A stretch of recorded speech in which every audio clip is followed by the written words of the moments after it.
Hello everyone, welcome to my channel horror stories. तो चलिए सुनते हैं आज एक खौफनाक कहानी। जनवरी की ठंडी रात में एना ठीक समय पर स्टेशन पर पहुंच गई थी, लेकिन इतने लंबे सफ़र का सोच सोच कर ही एना की जान निकली जा रही थी। एक तो अकेली, ऊपर से 2 दिन का सफ़र। एना को अपने ऊपर ही गुस्सा आ रहा था कि क्यों आखिर उसने दीमापुर जाने के लिए हामी भरी।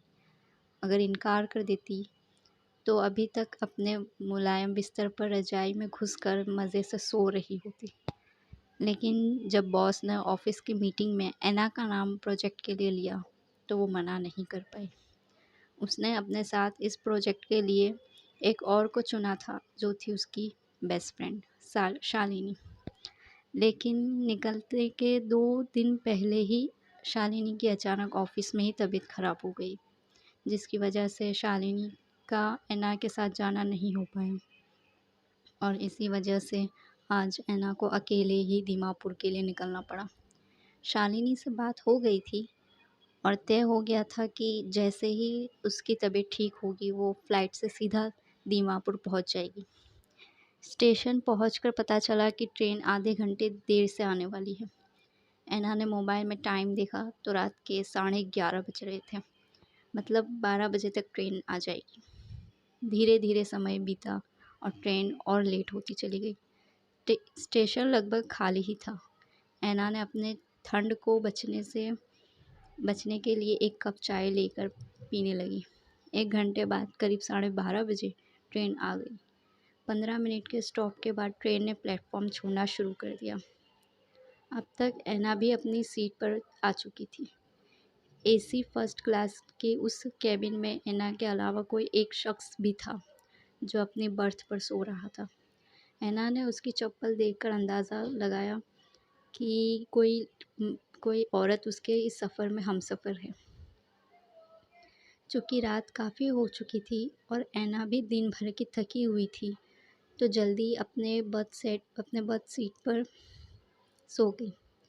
कुछ देर बाद एना की एक अजीब सी बदबू की वजह से आंखें खुल गई। उसने अपना फ़ोन उठाकर वक्त देखा तो मालूम चला कि रात के 3 बज रहे हैं। उसने मुंह पर से चादर हटाई तो देखा कि साथ वाली औरत बैठी हुई उसे घूर रही है। ये देख एना थोड़ा डर गई। हिम्मत करते हुए एना ने उससे पूछा, क्या हुआ आंटी, कुछ प्रॉब्लम है क्या? लेकिन वो औरत बिना कुछ बोले वैसे ही उसे घूरती रही। अब एना का डर की वजह से बुरा हाल था। एक बार फिर हिम्मत जुटाकर पूछा, आंटी आपकी तबीयत तो ठीक है ना? कुछ चाहिए आपको? तभी अचानक एक झटके से ट्रेन रुकी। शायद कि कोई स्टेशन झटके की वजह से उस औरत को जैसे होश आ गया हो। वो बिना कुछ बोले वापस लेट गई। एना को उसके इस अजीब से बर्ताव पर आश्चर्य हो रहा था और उसे समझ नहीं आ रहा था कि इतनी अजीब बदबू में कहाँ से आ रही है और वो औरत इतनी बदबू में भी सो रही है। ट्रेन वापस रफ्तार पकड़ने लगी। एना गेट खोलकर अटेंडेंट को बुलाने गई। दोनों जब कैबिन में लौटे तो एना ने फिर उसे अटेंडेंट को बोला, देखो कितनी बदबू और अजीब बदबू आ रही है। अटेंडेंट ने कैबिन में घुसते हुए बोला, मैडम मुझे तो कोई बदबू नहीं आ रही। और इतनी तेज़ तो आ रही है, एना ने मुंह पर हाथ रखते हुए बोला। वैसे मुझे तो कोई बदबू नहीं आ रही है, फिर भी मैं ये फ्रेशनर स्प्रे कर देता हूँ। कहते हुए अटेंडेंट ने स्प्रे कर दिया और चला गया। एना वापस गेट बंद करके अपनी सीट पर लेट गई, लेकिन नींद उसकी आंखों से कोसों दूर हो चुकी थी। थोड़ी देर बाद फिर से वही अजीब सी बदबू शुरू हो गई थी। बदबू ऐसे जैसे मांस का सड़ा सड़ा टुकड़ा हो। मुंह पर कपड़ा रख कर एना लेटी हुई थी कि तभी उसकी आंखें आश्चर्य से फटी की फटी रह गई। बगल वाली औरत अपनी सीट के ऊपर हवा में तैर रही थी। डर के मारे एना की चीख हलक में ही दब गई। उठकर भागने की कोशिश करती हुई एना ऐसे ही हो गई जैसे किसी ने उसे जकड़ रखा हो। एसी कोच में भी वह पसीने से हो रही थी। अचानक वो औरत एक भयानक चीख के साथ एना के ठीक सामने आ गई।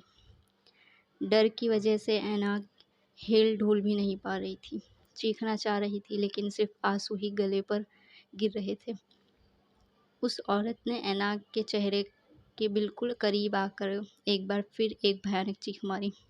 ऐना ने उसके मुँह से आती तेज़ बदबू को अपने चेहरे पर महसूस किया। उसकी चीख ऐना की साँसों में शीशे की तरह उतरती चली गई। उसने हाथ बढ़ाकर ऐना का गला पकड़ लिया और फिर एक ज़ोरदार चीख मारी। ऐना ने अपना गला छुड़ाने की कोशिश करने के लिए जैसे ही उसका हाथ पकड़ा, कुछ गिलगिली चिपचिपी सी चीज़ उसकी हथेलियों में लग गई और अचानक वो औरत हवा बनकर गायब हो गई। ऐना डर कर गेट की तरफ लपकी बाहर भागने के लिए। बहुत कोशिश के बाद भी उससे गेट खुल नहीं पा रहा था। ऐसा लग रहा था कि कोई पूरी ताकत से गेट खोलने नहीं दे रहा है। ऐना गेट पर ही बैठ गई और रोते-रोते बाहर निकलने की आइडिया सोचने लगी। तभी उसको अपने फ़ोन का ध्यान आया और झट से फ़ोन उठाकर रेलवे पुलिस को फ़ोन करने लगी। अचानक किसी ने उसका फ़ोन छीनकर खिड़की की तरफ उछाल फेंका। खिड़की के शीशे से लगकर उसका फ़ोन गिर गया। ऐना ने ज़ोर-ज़ोर से दरवाज़े को पीटकर मदद की गुहार करी, लेकिन उसकी आवाज़ को सुनने वाला लग रहा था कि कोई नहीं है। तभी अचानक से वही भयानक चीख के साथ वो औरत फिर से केबिन में जाने कहाँ से आ गई। उसने ऐना के पैर को पकड़कर खींचा और केबिन की दीवार पर पटक दिया। ऐना के सिर में चोट लग गई और होंठ फट गए जिससे खून बहने लगा। जैसे ही उस औरत ने खून देखा, उसने अपनी लपलपाती जीभ से चाटने लगी। खून चाटते ही उसे औरत का चेहरा एक शैतान के चेहरे में बदलने लगा। एकदम काला जला हुआ चेहरा, आँखों की जगह बस खाली गड्ढे, लेकिन उनमें से कुछ सफ़ेद सा चमकता हुआ। नाक की जगह नाक की जगह बस 2 छेद। मुँह में दाँत थे कि नहीं ये तो पता नहीं, लेकिन जीभ एकदम काली। जले हुए चेहरे से खून रिस रहा था। ऐना इतनी भयानक चेहरा देखकर बेहोश हो गई। थोड़ी देर बाद जब होश आया तो उसने देखा केबिन में वो अकेली है। वो औरत एक बार फिर से गायब हो चुकी थी। किसी तरह से अपने आप को सँभालते हुए वो फिर एक बार गेट की तरफ बढ़ी और सिटकनी खोलकर बाहर आ गई। उसने देखा अटेंडेंट बाहर की तरफ जा रहा है, तो जल्दी से आगे बढ़कर ऐना ने उसके कंधे पर पीछे हाथ रखकर पुकारा। अटेंडेंट जैसे ही मुड़ा, ऐना चीख मारकर वापस केबिन की तरफ भागी। तब तक अटेंडेंट के रूप में वो औरत भी उसकी तरफ लपकी। जैसे-तैसे ऐना अपने केबिन में पहुंची। डर के मारे उसका बुरा हाल था। तभी केबिन का दरवाज़ा ज़ोर-ज़ोर से भड़क-भड़क होने लगा। अंदर ऐना रोते-रोते खुदा को याद करने लगी। उसे तो लग रहा था जैसे वो रात गुज़रने वाली ही नहीं है। बहुत लंबी रात लगने लगी थी। अब उसको कुछ देर बाद बाहर का माहौल अब शांत लग रहा था। ऐना को अब थोड़ी-सी हिम्मत मिली। कुछ कुछ ही देर में ट्रेन एक झटके के साथ रुक गई। शायद कोई स्टेशन आया था। मदद मिलने की उम्मीद में ऐना ने केबिन का दरवाज़ा खोला और बाहर निकल गई। कोच का दरवाज़ा खोल ऐना ने प्लेटफ़ॉर्म पर नज़र दौड़ाई तो पूरा का पूरा प्लेटफ़ॉर्म खाली पड़ा था। डरते-डरते उसने नीचे प्लेटफ़ॉर्म पर कदम रखा, उसने देखा कि कुछ दूरी पर एक खंभे की ओट में एक टीटी खड़ा है। ऐना ने भागते हुए उसके पास गई। सर, प्लीज़ मेरी मदद करिए, गिड़गिड़ाती हुई ऐना ने कहा। क्या हुआ मैडम? आप बहुत घबराई हुई दिखाई दे रही हैं। क्या बात है? बताइए, टीटी ने बोला। वो मेरे केबिन में एक चुड़ैल है, डरते हुए ऐना ने बोला। क्या मैडम, आप भी मज़ाक कर रही हैं क्या मुझसे? इस आधुनिक समय में भी आप भूत चुड़ैल पर विश्वास करती है? हँसते हुए टीटी बोला। देखिए, आप मेरी बात पर यकीन करिए, मैं झूठ नहीं बोल रही, घबराए हुए ऐना ने बोला। सबने सिग्नल दे दिया था और ना चाहते हुए भी ऐना को ट्रेन में वापस चढ़ना पड़ा। ऐना दरवाजे पर खड़ी होकर बाहर खड़े टीटी को देख रही थी जो इस वक्त उसे ही देख मुस्कुरा रहा था। मैडम गेट बंद कर दें, अंदर आ जाइए। चलती ट्रेन में से बाहर झाँकना ठीक नहीं होता। पीछे से किसी आदमी की आवाज़ आई। ऐना ने अंदर आकर गेट बंद कर दिया और जब पलट कर उस आदमी को देखा तो उसको देखकर वो बेहोश हो गई। वो प्लेटफ़ॉर्म पर खड़ा हुआ टीटी था जो उस वक़्त उसके दरवाज़े बंद करने के लिए बोल रहा था। मैडम, मैडम, क्या हुआ आपको? उठिए मैडम, अटेंडेंट ऐना को हिलाते हुए बोला। होश में आता न देख उसने पानी के छींटे उसके मुँह पर मारे। होश में आते ही ऐना एकदम से घबराकर इधर-उधर देखने लगी। उसको ऐसे देख अटेंडेंट ने पूछा, क्या हुआ मैडम? किसी को ढूँढ रही हैं क्या आप? और आप यहाँ बेहोश कैसे हो गई? घबराहट की वजह से ऐना एकदम से रोने लगी। खुद को थोड़ा संभालते हुए ऐना ने फिर पूरी बात उसे बता दी। हैरान सा अटेंडेंट ऐना का मुंह खोले घूरे जा रहा था, जैसे ऐना ने उसे कोई मनगढ़ंत कहानी सुना दी।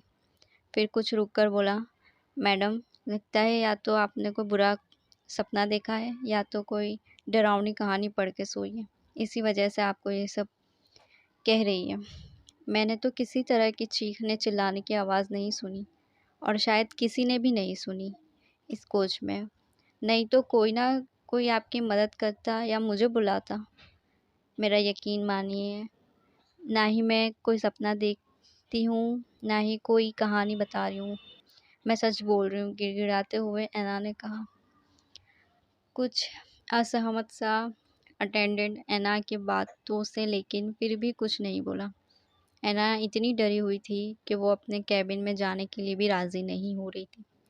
काफ़ी समझाने के बाद वो अपने कैबिन में इस शर्त पे राज़ी हुई कि अटेंडेंट उसके कैबिन के बाहर ही रहेगा।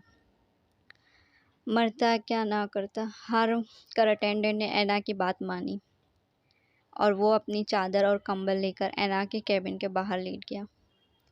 ऐना वैसे तो अब अपने कैबिन के अंदर थोड़ी राहत महसूस कर रही थी, लेकिन अभी भी नींद उसकी आंखों से बहुत दूर जा चुकी थी।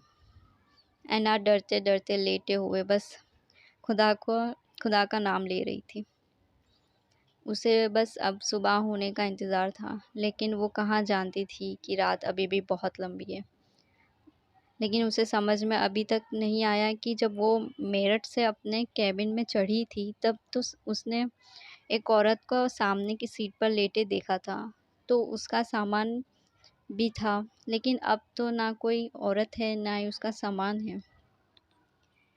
कैबिन का दरवाज़ा खोल ऐना ने अटेंडेंट को जगाकर बोला, भाई, ये बताइए कि मेरे कैबिन में वो जो एक लेडी थी जो शायद दिल्ली से चढ़ी थी, कहाँ गई? ना ही वो है और ना ही उसका सामान है, जबकि मैंने उनको यहीं लेटे हुए देखा था। कब और कहाँ उतर गई वो? अटेंडेंट, जो कि अब ऐना की बातों से खिसियाया हुआ था, गुस्से से बोला, मैडम, आपको क्या दिक्कत है? कभी कहती है कि कैबिन में चुड़ैल है, कभी कहती है कि एक टीटी खड़ा था आपके सामने प्लेटफॉर्म पर और अपने पीछे भी ट्रेन के अंदर। अब किसी औरत को बता रही हैं आप।